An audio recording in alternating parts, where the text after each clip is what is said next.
Caríssimos, vamos falar agora então dos crimes ainda contra a vida, artigo 122, que trata do induzimento, instigação, auxílio ao suicídio e também da automutilação, que apesar de não ser algo doloso ou culposo contra a vida, mas o legislador resolveu incluir a automutilação no induzimento, instigação, auxílio ao suicídio. Então ele faz parte do artigo 122. O artigo 122, ele está dividido em duas partes, né?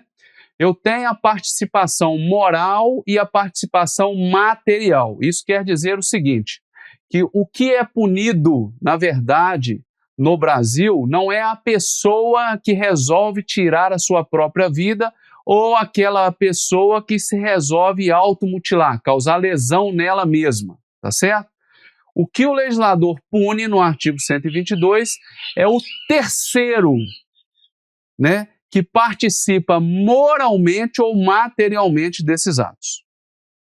Então, senhores, aquele terceiro que induz, cria na mente da pessoa, que instiga, reforça uma ideia pré-existente na cabeça daquela vítima, a se suicidar ou a se automutilar, é o terceiro que responde pelo 122, tá certo?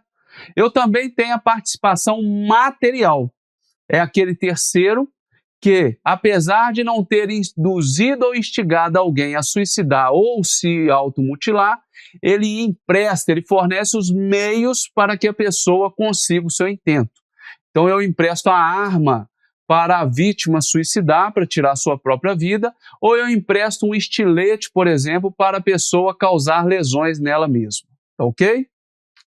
Então aqui eu só venho falando exatamente isso, né?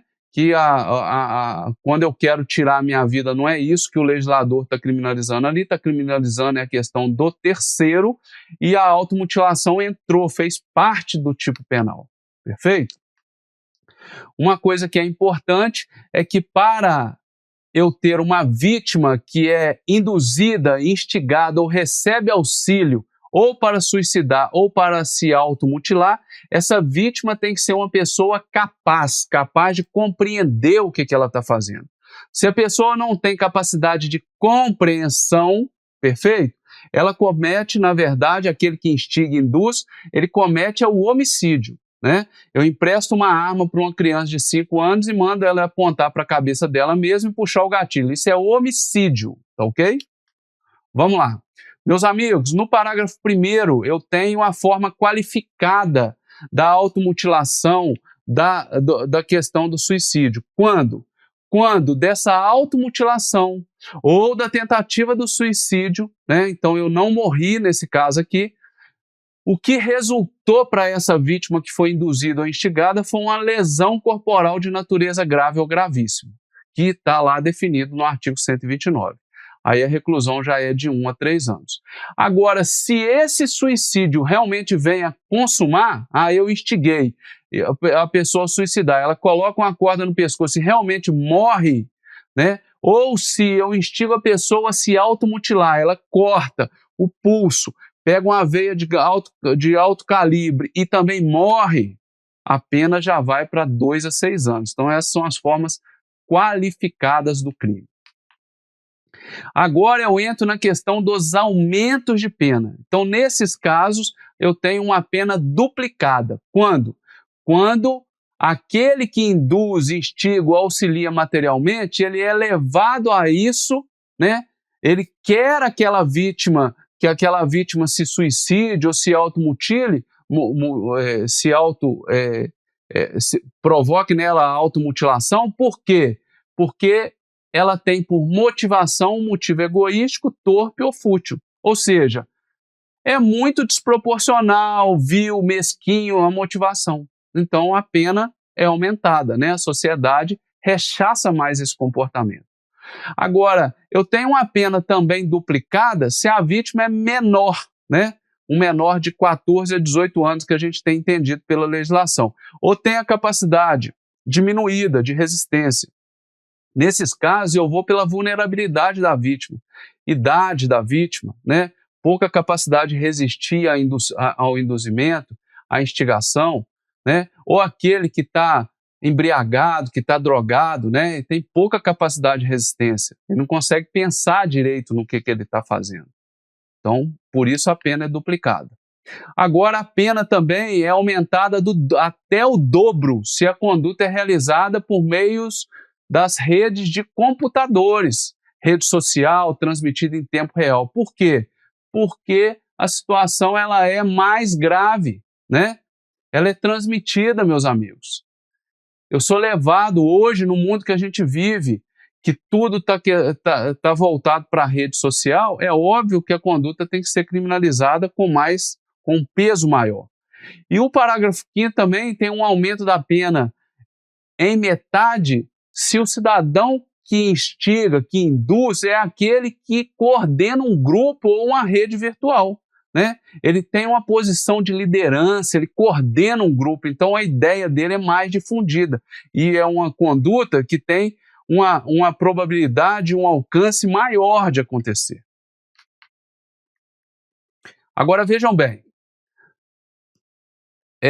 aquela questão que nós falamos lá no parágrafo 1º, né, que é quando eu tenho a automutilação ou a tentativa de suicídio com resultado lesão corporal grave ou gravíssima, no parágrafo 6º fala assim, ó, se resultar lesão gravíssima e se for cometido contra menor de 14 anos ou contra aquele que não tem o necessário discernimento para praticar esse ato, o que acontece? O cidadão vai responder pelo crime que está previsto lá no parágrafo 2º do artigo 129.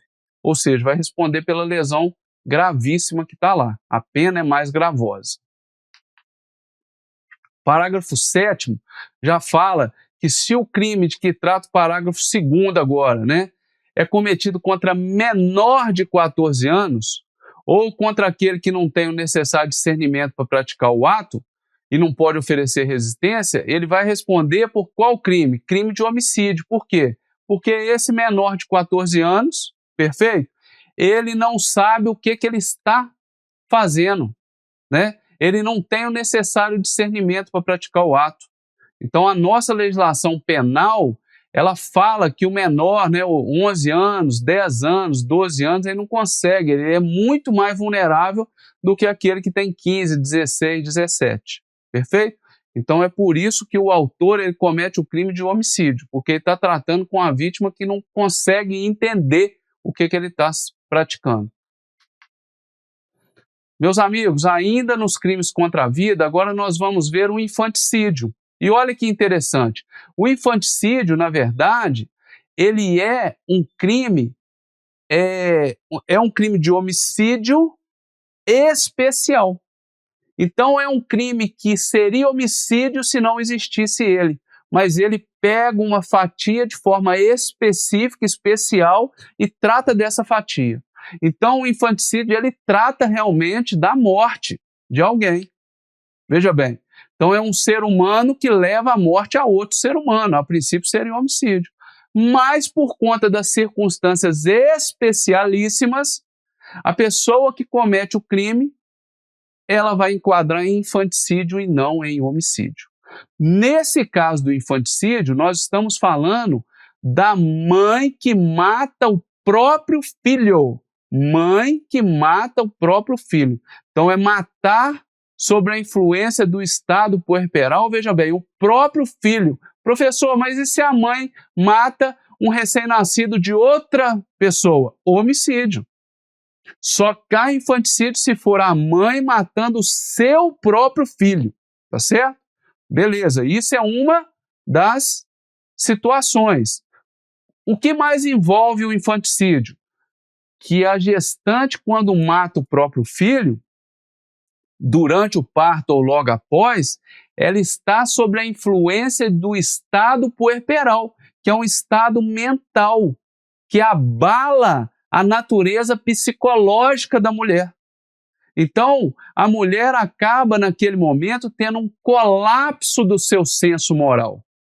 E por conta desse colapso do senso moral, por conta de não controlar as suas emoções, ela acaba por se descontrolar e acabar matando o seu próprio filho. tá ok? Durante o parto ou logo após, eu coloquei tudo que envolve aí, não é importante a gente falar da hora, das semanas, etc., mas está tudo escrito no slide para que vocês conheçam melhor. O que é importante é que vocês consigam lembrar dessas 3 situações. É a gestante matando o seu próprio filho em decorrência de um estado puerperal logo após o parto ou durante o parto. Então, o estado puerperal está vinculado ao parto ou logo após.